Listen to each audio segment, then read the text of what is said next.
Pada yang tua kita hormati, barulah hidup saling bahagia.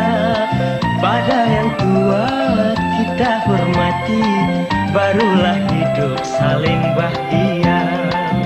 Pasangan menyanyi Hair Amir nampaknya dah jarang menyanyi. Rasa hampa tak sebab terpaksa menyanyi lagunya solo sendiri saja? Lagu duet tak boleh bawa mana-mana sebab pasangan yang tak ada? Saya masih menyanyi. Sungguh pun pasangan saya terasing.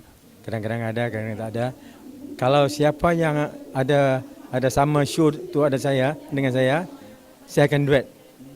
Lagu kalau macam kata lagu Hari Raya ni, Selokah tu saya memang duet. Selokah Hari Raya tu kan, orang dengar nostalgia.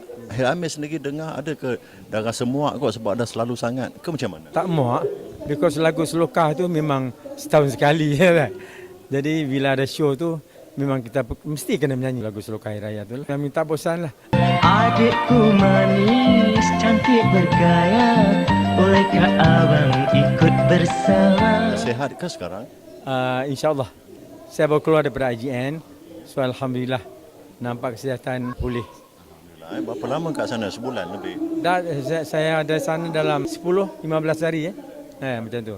So, Alhamdulillah sekarang dah tu ataupun masih dalam kena seminggu sekali kena check ke macam mana? Dari keluar dulu, saya masih sampai sekarang masih makan ubat.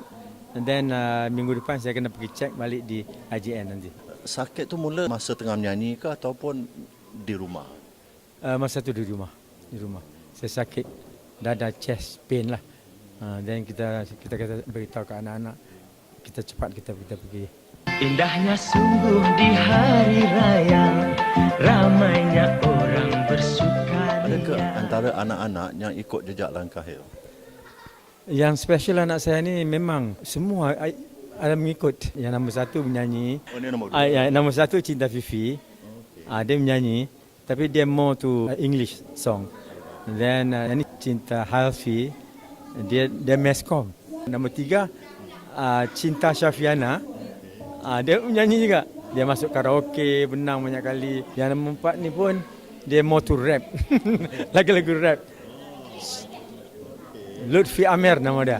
Kenapa tak satu kali itu satu pentas semua? InsyaAllah nanti kita ni TV3 panggil nanti. InsyaAllah. Kita empat sekali kita buat one show, kan? You got me